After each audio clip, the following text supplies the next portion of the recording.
Kabayan, sa palagay po ba ninyo ay okay yung panawagan po natin sa lahat ng mga kababayan nating nakaririwasa sa buhay tulad ng mga malalaking negosyante na tumulong sa mga mahihirap nating kababayan tulad ng mga nabalita sa ibang bansa?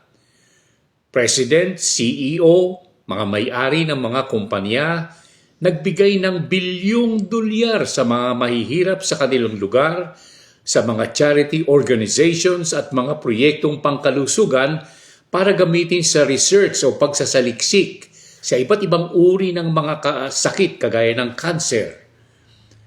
Dito po sa Pilipinas, kabayan, kapuri-puri ang ginawa po ng mga kilalang personalities tulad ng napabalitang tennis superstar na si Miss Alex Ayala, kabayan. Bata pa ito, 20 years old, kabayan ko.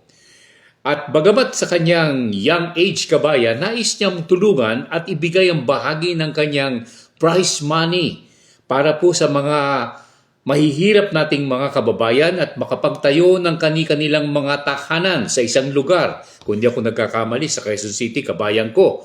At marami pang ibang gusto po niyang matulungan, kabayan. Di ba, kung talagang tutuusin, blessings po yan mula kay Alex Ayala, kabayan ko. Sa palagay ko, dapat tularan ng ibang may kakayahan sa buhay ang mga ito.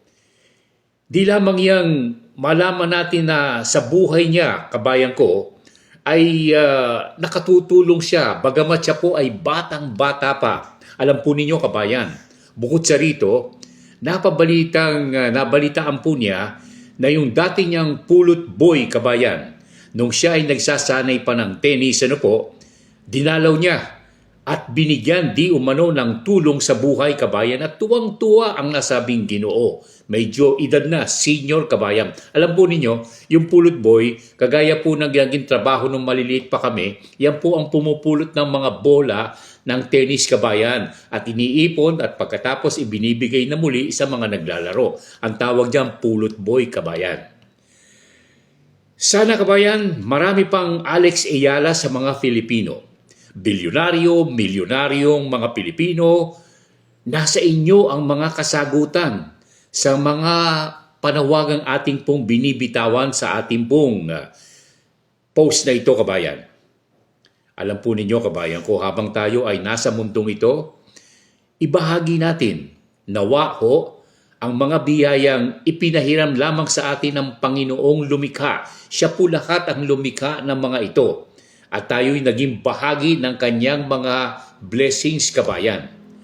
Steward lamang po tayo sa lahat ng mga bagay na ating tinatanggap. Alam nyo, hindi po natin madadala ang mga ito sa huling hantungan na itinakda sa atin ng ating Panginoon. Sana, kabayan, makarating sa mga kinaukulan ang ating pong panawagan. At pararatingin po natin, pakishare, like at subscribe ang mga panawagang ating pong binitiwan, kabayan. God bless to all, kabayan ko. Maraming salamat sa inyong pagsubaybay.